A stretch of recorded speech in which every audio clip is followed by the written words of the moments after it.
ക്രിസ്തുവിൻ്റെ വിജയ യാത്ര, the triumphal entry. യേശു ക്രിസ്തുവിൻ്റെ ക്രൂശ് മരണത്തിന് തൊട്ട് മുൻപുള്ള ഭാഗങ്ങളിൽ നമ്മൾ ഓശാന ഞായറാഴ്ച എന്ന് പറഞ്ഞ് വളരെ കുരുത്തോല പിടിച്ചുകൊണ്ട് യേശുവിനെ രാജാവായിട്ട് സ്വീകരിക്കുന്ന ഒരു ഭാഗം വേദപുസ്തകത്തിൽ ഗോസ്പെൽ, അതായത് ദൈവത്തിൻ്റെ സുവിശേഷത്തിൽ 4 സുവിശേഷത്തിൽ എഴുതിയിരിക്കുന്ന ഒന്ന് യോഹന്നാൻ്റെ സുവിശേഷം 12:12 തൊട്ട് 19 വരെ, ലൂക്കോസിൻ്റേത് 19:28 തൊട്ട് 40 വരെ, മർക്കോസിൻ്റേത് 11:1 തൊട്ട് 10 വരെ, മത്തായിയുടെ സുവിശേഷത്തിൽ 21:1 തൊട്ട് 11 വരെ. 4 സുവിശേഷത്തിലും ഈ ഒരു കാര്യം എഴുതി വച്ചിട്ടുണ്ട് എങ്കിൽ അതിന് വളരെ പ്രാധാന്യമുണ്ട്. കർത്താവിൻ്റെ ട്രയംഫൽ എൻട്രി, അതായത് വിജയ യാത്ര. നമ്മൾ ഈ നോയമ്പെടുക്കുന്നതല്ല ആത്മാവിൻ്റെ, നമ്മുടെ ഉള്ളിലുള്ള അന്തരാത്മാവും പരിശുദ്ധാത്മാവും, ആത്മാവിൻ്റെ ഒരു ശുദ്ധീകരണം. ആത്മാവ് ശുദ്ധീകരിക്കുക എന്ന് പറയുമ്പോൾ ആത്മാവിനെ നമ്മൾ വചനം കൊണ്ട്, വചനമാകുന്ന ജലസ്നാനം കൊണ്ട് കഴുകി ശുദ്ധീകരിച്ച് വെടിപ്പാക്കുമ്പോൾ നമ്മൾ വായിക്കുന്ന അല്ലെങ്കിൽ മെഡിറ്റേറ്റ് ചെയ്യുന്ന വചനത്തിനനുസരിച്ച് നമ്മളിൽ ശുദ്ധീകരണം നടന്നുകൊണ്ടേയിരിക്കുകയാണ്. അതുകൊണ്ടാണ് യോഹന്നാൻ്റെ സുവിശേഷം 12:3 വാക്യത്തിൽ യേശു പറയുന്നുണ്ട്, നിങ്ങൾ ശുദ്ധരായിരിക്കുന്നു. ശിഷ്യന്മാരോടാണ്. എന്തുകൊണ്ടെന്നാൽ എൻ്റെ വചനം കേട്ടതിനാൽ നിങ്ങൾ ശുദ്ധിയുള്ളവരായി മാറിയിരിക്കുന്നു. അപ്പോൾ ശുദ്ധിയുള്ളവരായി മാറിയതിൻ്റെ ഒരു മെയിൻ റീസൺ വചനം കേട്ടുകൊണ്ടേയിരിക്കുക. വചനം കേൾക്കുന്നത് തന്നെ ഒരു ഭാഗ്യമാണെന്ന് നമ്മൾ മനസ്സിലാക്കിയാൽ, ഈ പിശാചിൻ്റെ ഏറ്റവും വലിയ തന്ത്രം ദൈവത്തിനെ കുറിച്ചുള്ള വചനം കേൾപ്പിക്കാതെ ഇരിക്കുക. അതുകൊണ്ട് നമ്മുടെ മക്കൾ ഇത് കേൾക്കാത്തവരാണെങ്കിൽ കർത്താവ് ഈ വചനം അയക്കുമ്പോൾ ഇത് പുതപ്പ് പോലെ അവരുടെ മേൽ ചെന്ന് വീഴണം. ഈ ഒരു പ്രാവശ്യത്തെ ഈസ്റ്റർ വരുമ്പോഴത്തേക്ക്, അതായത് കർത്താവിൻ്റെ ഉയർപ്പ് വരുമ്പോഴത്തേക്ക്, മാനസാന്തരത്തിൻ്റെയും പാപബോധത്തിൻ്റെയും മുടിയനായ പുത്രൻ സുബോധമുള്ളവനായി തിരിച്ചു വരുന്ന ഒരു പ്രക്രിയ അവിടെ ചെയ്യണമെന്ന് പ്രാർത്ഥിച്ചുകൊണ്ടാണ് ഇന്ന് ഈ വചനം അയക്കുന്നത്.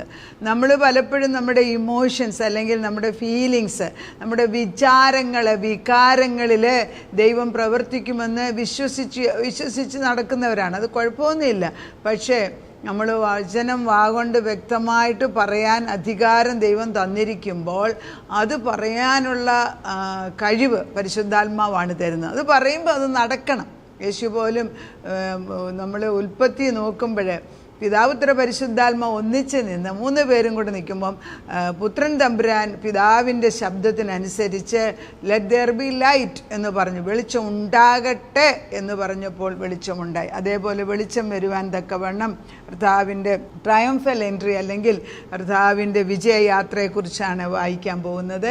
അതിനെടുക്കുന്ന ഭാഗം ഇന്ന് യോഹന്നാൻ്റെ സുവിശേഷം 12:12 തൊട്ട് 19 വരെയുള്ള വളരെ പ്രധാനപ്പെട്ട വാക്യമാണ്. എല്ലാ സുവിശേഷത്തിലുള്ളത് കൊണ്ട് വാക്യം പോലെ ഒന്ന് വായിച്ചിട്ട് നമുക്ക് ആത്മാവിലേക്ക് കയറാം. പിറ്റേന്ന് പെരുന്നാൾക്ക് വന്നൊരു വലിയ പുരുഷാരം യേശു യെരൂശലേമിലേക്ക് വരുന്നു എന്ന് കേട്ടിട്ട് ഈത്തപ്പനയുടെ കുരുത്തോല എടുത്തുകൊണ്ട് അവനെ എതിരേറ്റ് ചെന്നു. കർത്താവ് പെസഹായുടെ ഫെസ്റ്റിവലിന് വേണ്ടി അല്ലെങ്കിൽ പെസഹ പെരുന്നാളിന് വേണ്ടി ഒരാഴ്ച മുമ്പ് എവിടെ ഉണ്ടെന്ന് ഓർക്കണം. അങ്ങനെ യേശു ക്രിസ്തു വരുന്നു എന്നറിഞ്ഞിട്ട് ആളുകളെല്ലാം ഈത്തപ്പനയുടെ കുരുത്തോല എടുത്തും കൊണ്ട് അവനെ എതിരേൽപ്പാൻ ചെന്നു. ഹൊശന്ന, ഇസ്രായേലിൻ്റെ രാജാവായ കർത്താവിൻ്റെ നാമത്തിൽ വരുന്നവൻ വാഴ്ത്തപ്പെട്ടവനെന്ന് ആർത്തു. യേശു ഒരു ചെറിയ കഴുതയെ കണ്ടിട്ട് അതിന്മേൽ കയറി. സിയോൻ പുത്രി, ഭയപ്പെടേണ്ട, ഇതാ നിന്റെ രാജാവ് കഴുതക്കുട്ടിപ്പുറത്തെ കയറി വരുന്നു എന്ന് എഴുതിയിരിക്കുന്ന പോലെ തന്നെ. അത് അവൻ്റെ ശിഷ്യന്മാർ ആദിയിൽ ഗ്രഹിച്ചില്ല. യേശുവിന് തേജസ്കരണം വന്ന ശേഷം അവനെക്കുറിച്ച് ഇങ്ങനെ എഴുതിയിരിക്കുന്നു എന്ന് അവർക്ക് ഓർമ്മ വന്നു. അവൻ ലാസറെ കല്ലറയിൽ നിന്ന് വിളിച്ചു മരിച്ചവരെന്ന് ഉയർത്തെഴുന്നേൽപ്പിച്ചപ്പോൾ അവനോടുകൂടി ഉണ്ടായിരുന്ന പുരുഷാരം സാക്ഷ്യം പറഞ്ഞു. അവൻ ഈ അടയാളം ചെയ്ത പ്രകാരം പുരുഷാരം കേട്ടിട്ട് അവനെ എതിരേറ്റ് നിന്ന്. ആകയാൽ പരീശന്മാർ തമ്മിൽ നമുക്കൊന്നും സാധിക്കുന്നില്ലല്ലോ, ലോകം അവൻ്റെ പിന്നാലെ ആയിപ്പോയി എന്ന് പറയുന്നു. എന്നാൽ നമ്മൾ ഇതേ വാക്യം ലൂക്കോസിൻ്റെ അകത്ത് പരീശന്മാർ യേശുവിനോട് പറയുന്നു, ഈ കുഞ്ഞുങ്ങളെല്ലാം വിളിച്ച് ആർക്കുമ്പോൾ അവരെ നിർത്താൻ പറയിപ്പിക്കാൻ. അപ്പോൾ യേശു പറയുന്നുണ്ട്, കർത്താവിൻ്റെ നാമത്തിൽ വരുന്ന രാജാവ് വാഴ്ത്തപ്പെട്ടവൻ, സ്വർഗത്തിൽ സമാധാനം, അത്യുന്നതങ്ങളിൽ മഹത്വം എന്ന് പറഞ്ഞു. പുരുഷാരത്തിൽ ചില പരീശന്മാർ അവനോട്, ഗുരു, നിൻ്റെ ശിഷ്യന്മാരെ വിലക്കുക എന്ന് പറഞ്ഞു. അതിനെ അവൻ, ഇവർ മിണ്ടാതിരുന്നാൽ കല്ലുകൾ ആർത്തു വിളിക്കും എന്ന് ഞാൻ നിങ്ങളോട് പറയുന്നു എന്ന് ഉത്തരം പറഞ്ഞു. നമുക്ക് കല്ലുകൾ ജീവകല്ലുകളാക്കി മാറ്റുന്ന വചനമായിട്ട് ഇത് മാറണം. കർത്താവ് ആത്മീയ കോളത്തിൽ നോക്കുമ്പം കർത്താവ് സ്വർഗത്തിലെ പിതാവിൻ്റെ മകനായിട്ട് തൃത്വത്തിൽ ഒരുവനായിട്ട് നമ്മുടെ കൂടെ വന്ന് വസിക്കുന്ന സമയമാണെന്ന് ഓർക്കണം.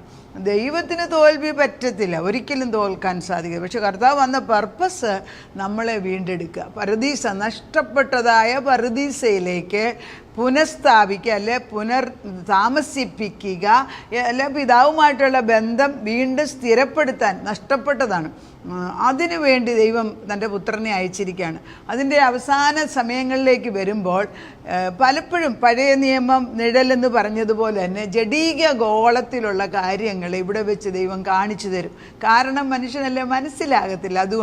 അതുകൊണ്ട് ഇവിടെ യേശു ക്രിസ്തു രാജാവായിട്ട് എഴുന്നള്ളുന്നതായിട്ട് ഇവിടെ നമ്മുടെ മുമ്പിൽ കാണിക്കുകയാണ്. രാജാവ് തന്നെയാണ്, പക്ഷെ മനുഷ്യന് മനസ്സിലാക്കാൻ, കാരണം മനുഷ്യനായിട്ട് വന്നു. കർത്താവ് എപ്പോഴും പറയും, എന്നെ ദൈവപുത്രൻ എന്ന് വിളിക്കുന്നതിൽ കൂടുതലായിട്ട് മനുഷ്യപുത്രൻ എന്ന് വിളിക്കുന്നതിലാണ് യേശു ഇഷ്ടപ്പെട്ടിരുന്നത്. കാരണം പർപ്പസ് അതാണ്.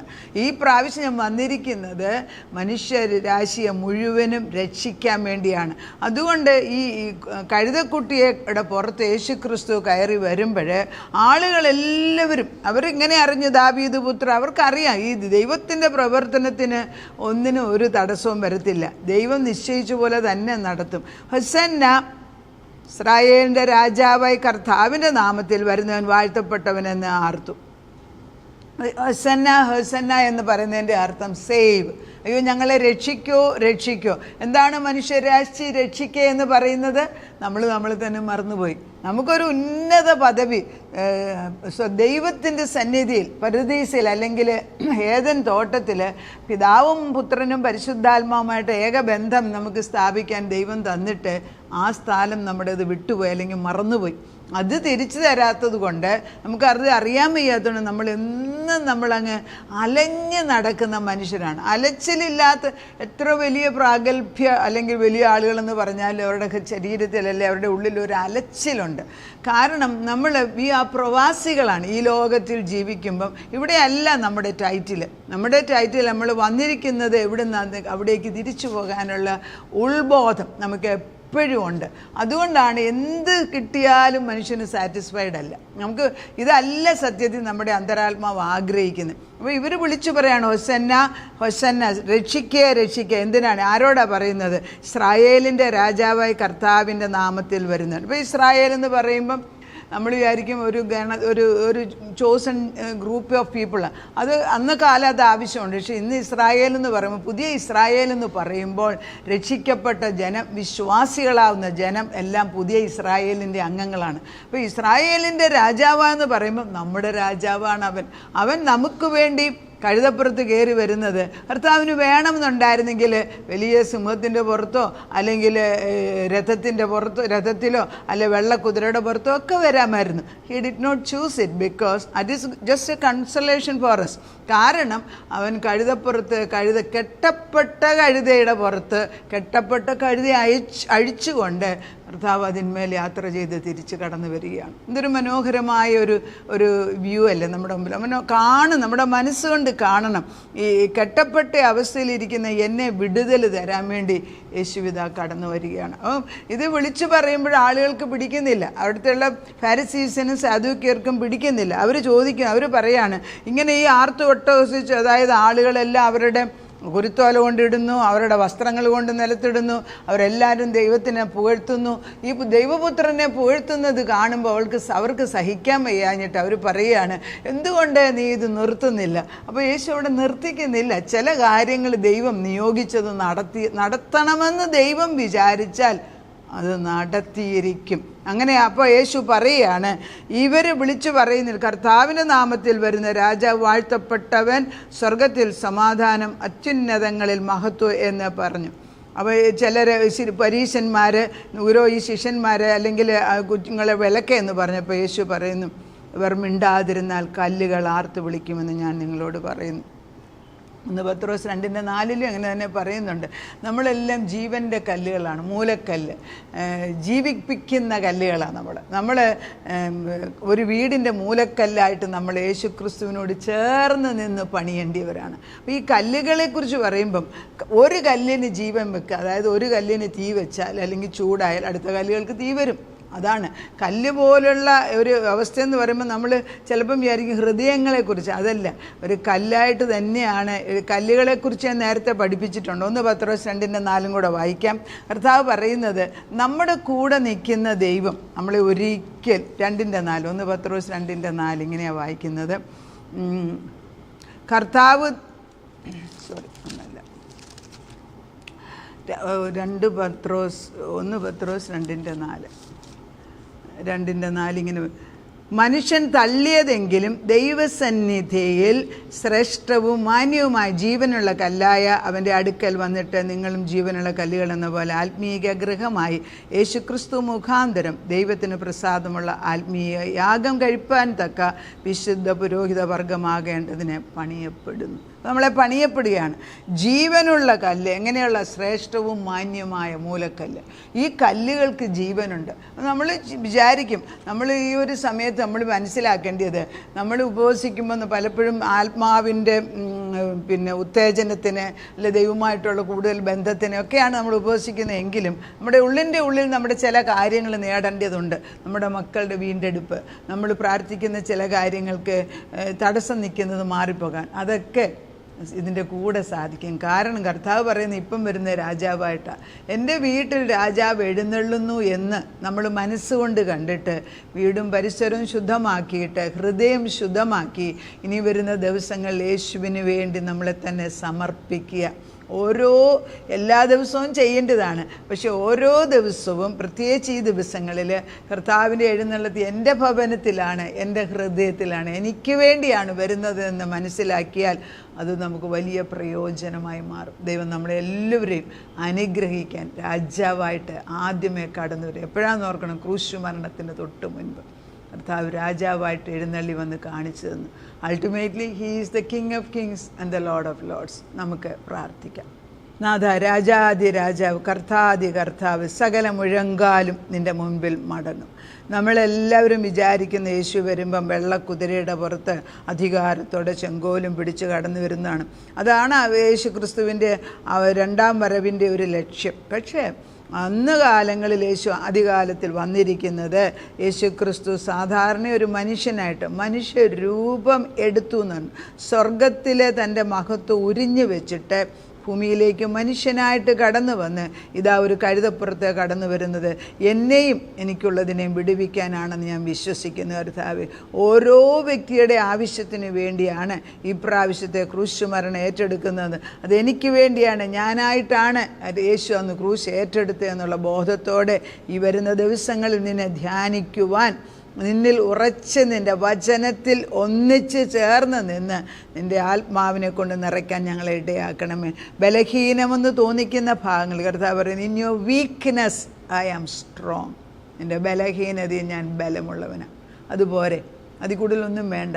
ബലം നിറഞ്ഞിട്ട് എന്തെങ്കിലും നേടിയെടുക്കാൻ ഒക്കുമെന്ന് ഒരു കാലത്ത് ചിന്തിച്ചു എങ്കിൽ പല കാര്യങ്ങൾ പല കുടുംബങ്ങളിലും സ്വന്തം കഴിവുകൊണ്ടൊന്നും സാധിക്കാൻ വയ്യ എന്ന് വിട്ടുകളഞ്ഞിരിക്കുന്ന ചില ഏരിയകളിലൊക്കെ കർത്താവേ, നിൻ്റെ പരിശുദ്ധാത്മാവ് എഴുന്നള്ളി വന്ന് പ്രവർത്തിക്കുന്നു. അമ്മമാരും മക്കളെക്കുറിച്ച് അവരുടെ വീണ്ടെടുപ്പിന് വേണ്ടി നിലവിളിച്ച് കരയുമ്പം കർത്താവ് അവരുടെ പ്രാർത്ഥന കേട്ട് ഭവനങ്ങളിലേക്ക് കടന്നു വന്ന് രാജാധി രാജാവ് എൻ്റെ ഭവനത്തിൽ നിന്ന് എഴുന്നള്ളി വരുമെന്ന് പൂർണ്ണമായിട്ടും വിശ്വസിച്ച് നിന്നിൽ ഞങ്ങളെ തന്നെ സമർപ്പിക്കുന്നു. രാജാവ് എൻ്റെ ഭവനത്തിൽ വന്നാൽ അവിടെ വിടുതലുണ്ട് കർത്താവേ. അങ്ങനെ സംഭവിക്കാൻ തക്കവണ്ണം ഇന്നൊരു ദിവസമുണ്ട് എങ്കിൽ സൂര്യൻ അസ്തമിക്കുന്നതിന് മുൻപ് ഒരു വിടുതൽ ഞങ്ങൾ ചോദിച്ചു വാങ്ങിക്കുന്നു.